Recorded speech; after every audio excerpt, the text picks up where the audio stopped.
वक्त दिया।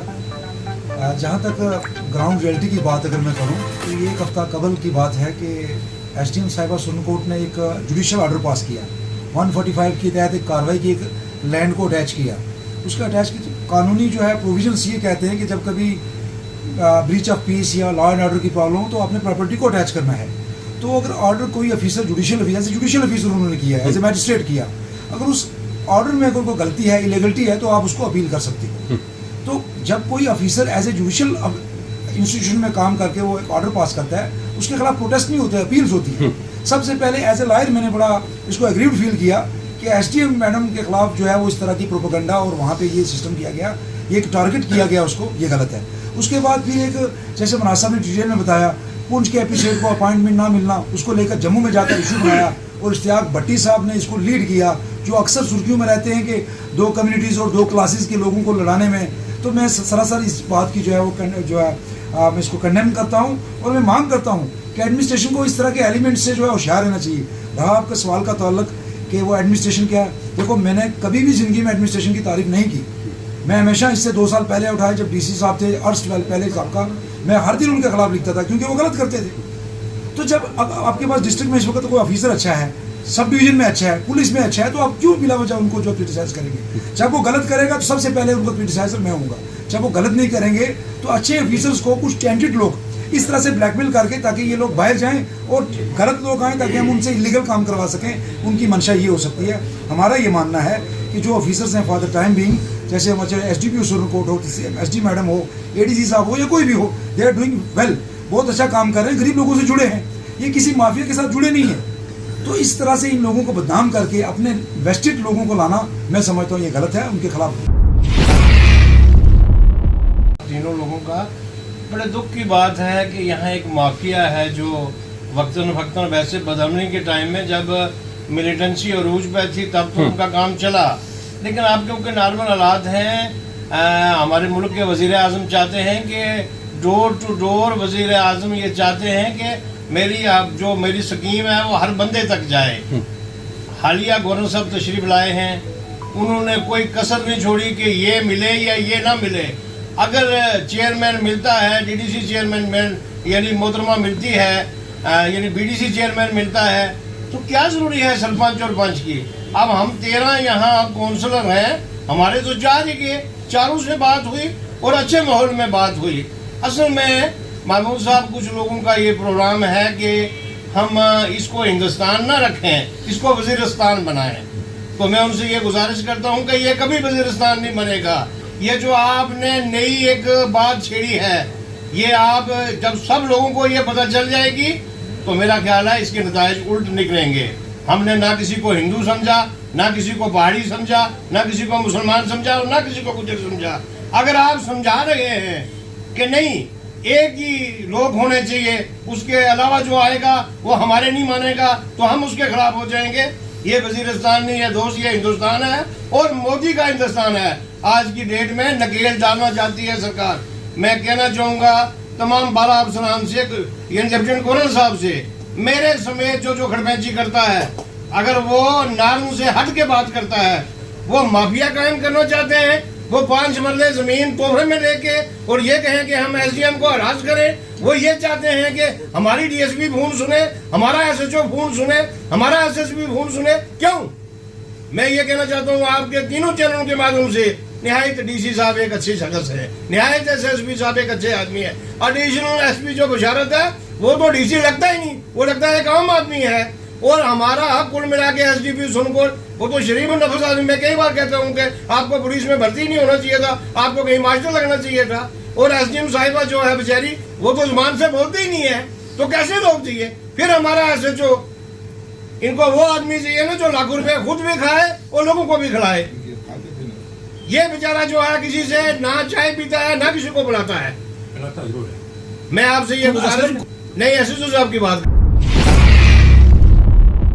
मैं लेफ्टिनेंट गवर्नर साहब का शुक्रगुजार हूं कि जिन्होंने जिला पुंछ के अंदर बेहतरीन ऑफिसर्स जो है वो हमें दिए हैं।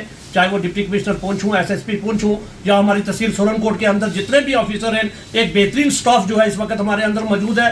लेकिन 2 दिन से जो हम सोशल मीडिया के अंदर देख रहे हैं, बिलखुसूस कोहली साहब ने जो स्टेटमेंट दिया हम उसको कंडेम करते हैं, क्योंकि हमारे बेहतरीन ऑफिसर है, चाहे वो DYSP सोरनकोट की शक्ल में हो, SDM की शक्ल में हो, SHO साहब की शक्ल में हो, या एडिशनल DC पुंछ हो, या हमारी जो CMO साहिबा है। मैं CMO साहिबा के बारे में ये कहूंगा कि वो एज ए डॉक्टर भी यहाँ पर काम कर चुकी है, और वो बेहतरीन डॉक्टर ही नहीं बल्कि बेहतरीन ऑफिसर्स है। जहां तक बात कोहली साहब की जाए, मैं इसको सख्त अल्फाज में कंडेम करता हूं। मेरे से पहले माजिद भाई ने डिटेल में बात कर दिया, और माजिद भाई ने जो कानूनी बात करनी थी, जो लैंड के ऊपर मसला था पिछले काफी दिनों से जो यहाँ पर जो है ये फसाद चल रहा है, मैं एक बात क्लियर कहना चाहता हूँ कि जहां पर जितने भी गुज्जर ऑफिसर जब यहाँ पर आए, हमने अपने सर आंखों पे बिठाए, हमने कभी उसको गुज्जर और पहाड़ी में डिवाइड नहीं किया। लेकिन जब से यहाँ पर हमारे ऑफिसर जो काम कर रहे हैं, यहाँ पर गुज्जर और पहाड़ी का एक इज्म जो है वो फैलाया जा रहा है, जो सिर्फ कोहली साहब और भट्टी साहब की वजह से जो है ये फैल रहा है। मैं इन तमाम लोगों को कह देना चाहता हूं कि हम हरगिज़ ये चीज बर्दाश्त नहीं करेंगे,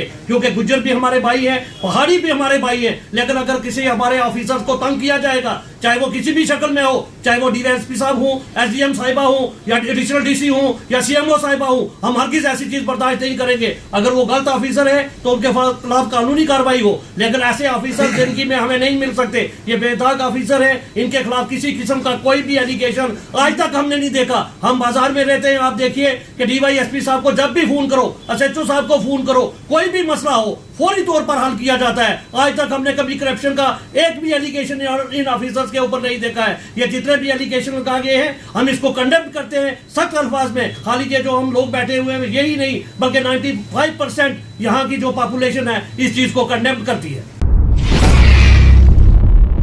वो एक कहावत है कि मैं मरा तेरे लिए, तू न मर मेरे लिए, तू मरेगी मेरे लिए तो बाहर खड़ा तेरे लिए। मैं कोहली साहब को बिलखसूस और भट्टी साहब को वाजिया कर देना चाहता हूं कि आप ये आदतें छोड़ दो। आप हमारे भाई हो, यहाँ के भाईचारा को खराब करने की कोशिश मत करो। आप किसी सियासी पार्टी की वजह से यहाँ अफरा तफरी मचाना चाहते हो, वो नहीं मचने देंगे। क्या गुज्जर और कम है? यहाँ जम्मू कश्मीर के अंदर बहुत तादाद में गुज्जर हैं, बड़े बड़े सुलझे हुए गुज्जर हैं। क्या यही तो गुज्जर जम्मू में जाके बातें कर रहे हैं, सब गुज्जर कम्युनिटी को बदनाम कर रहे हैं और हमारे भाईचारा को खत्म कर रहे हैं? यह चीज नाकाबिले बर्दाश्त है, हम कभी बर्दाश्त नहीं करेंगे। जहां तक आपने कहा एडमिनिस्ट्रेशन का सवाल है, जहां एडमिनिस्ट्रेशन का कोई आदमी गलत हुआ, मैंने वहां आवाज बुलंद की है और आज एडमिनिस्ट्रेशन सही है, हम कभी उसके खिलाफ आवाज बुलंद नहीं करेंगे, ना करने देंगे। असलम कोहली साहब ये चीज समझ लें कि PSA का मतलब क्या है। ऐसा काम जो मैं कर जाऊं, मेरा साथी कोई कर जाए, जिससे पब्लिक के अंदर परेशानी खड़ी हो जाए, हालात खराब हो जाए, PSA यानी पब्लिक सेफ्टी एक्ट मेरे ख्याल में इसके तरफ जा रहे हैं, नहीं जाना चाहिए इनको। फिर भी हमारे भाई हैं, मैं फिर भी एडमिनिस्ट्रेशन पुंछ को भी गुजारिश करूंगा, सोरनकोट के एडमिनिस्ट्रेशन का शुक्रिया अदा करता हूं जो इतना अच्छा माहौल यहाँ सैलाब आया तो DSP साहब के कपड़े हमें नजर नहीं आ रहे थे कि ये पुलिस वाला है या कोई बेचारा यहाँ म्यूनसिपलिटी में काम करने वाला है। इतना अच्छा उसने कॉपरेट किया बेचारे ने, SP साहब ने, DC साहब ने, सब काम कर रहे हैं। फिर भी अगर गलती हो जाती है तो सुबह का भूला अगर शाम आ जाए वापस घर में तो घर वापसी हो जाए तो ज्यादा बेहतर है। मैं चाहता हूँ कि उनको माफ करके कौमी दायरा के अंदर रखा जाए और ये सलामती कायम। मैं आप लोगों का मशकूर हूँ, शुक्रिया अदा करता हूँ आप सब मीडिया वालों का। सच यह है कि लेफ्टिनेंट गवर्नर साहब वहाँ पुंछ में आए, DDC मेंबरों से मिले, VDC मेंबरों से मिले, व्यापार मंडल क्या नाम है म्यूनसिपलिटी के लोगों से मिले, और क्या नाम है ये मुकला साहिबान से मिले। वो चीफ मिनिस्टर तो थे नहीं कि वो सबको मिलते, उनके पास बड़ा कम टाइम था। लेकिन मैं दुख से ये कहना पड़ता है, अगर वहाँ DDC के चेयरमैन वहाँ बैठी थी, जब वो एक पंच से लेकर और DDC मेंबर तक वो चेयर करती है, तो वो मैं समझता हूँ कि वो सबकी तरफ से वहाँ बैठी थी। लेकिन दुख इस बात का है, कुछ लोगों का एक वितीरा बन चुका है, वो कहते हैं जिस महफिल में हम ना हूँ वो महफिल जो है हमेशा अधूरी रहती है।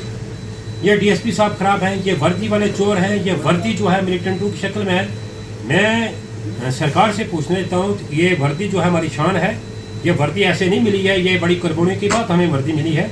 अगर इस वर्दी पर भी ये लोग दाग लगाने की कोशिश करें, इस वर्दी पर भी जो है इस किस्म की एलिगेशन लगाने की कोशिश करें तो ये तरीकाकार बिल्कुल गलत है, हम इसकी मजम्मत करते हैं। और कोहली साहब और इश्तियाक साहब वो अपने बिल्कुल बस में नहीं रहते, उनको इस किस्म की स्टेटमेंट देते हैं यहाँ हम आज तक यहाँ गुजर पहाड़ी एक ही बाप की औलाद की, और इस तरीके से चले कि मैं नहीं समझता हूँ कि इनके अंदर कोई नफाक था, लेकिन इन लोग दो लोगों की वजह से यहाँ जो है एक अननेसेसरी जो है हालात बनने जा रहे हैं। मैं यहाँ के डीजीपी साहब से भी, लेफ्टिनेंट गवर्नर साहब से भी और जितनी भी इंतजामिया से मैं सबसे गुजारिश करता हूँ कि इन लोगों पर सख्त से सख्त कड़ी कार्रवाई की जाए और इन लोगों के साथ इनके खिलाफ कार्रवाई की जाए। इस किस्म के गलत स्टेटमेंट है ये बंद करें, ये भी चोर है, ये भी चोर है, ये वर्दी भी गलत है, ये मिलिटेंट है, ये फलाना है, ये खुद लोग गलत है, इसलिए हर आदमी को गलत नजर से देखते हैं। वर्दी के हवाले से अगर मैं बात करूं तो उन्होंने पहले वर्दी पे कीचड़ उछाला है कि वर्दी वाले मिलिटेंटों से मुझे खतरा है, तो दूसरी तरफ वो सिक्योरिटी की मांग कर रहे हैं, तो उनको किस टाइप की सिक्योरिटी चाहिए, वर्दी कौन सी वर्दी होनी चाहिए उसको? मैं तो ये समझता हूँ कि उसको कोई हक नहीं है, कोई अधिकार नहीं है। एक तरह से हमारी इस वर्दी को ये कहता है, यह वर्दी हमारी शान है हमारे इस मुल्क की, इस वर्दी को कहता है ये मिलिटेंटों की वर्दी है, ये मिलिटेंट है, हमें इससे डर है। फिर उसको क्या हक बनता है कि ये वर्दी वाला मांगता है कि मेरी सिक्योरिटी के लिए दे? हाँ, अगर वो सिक्योरिटी के काबिल है, वो देखा मेरा माजी क्या था, मैंने क्या जिंदगी में किया है, उसके बाद तो सिक्योरिटी मांगने का हकदार है। इस किस्म के बेहुदा लोग जो है, मैं इनकी लोगों की मजम्मत करता हूँ और ऐसे लोगों को कोई हक नहीं है कि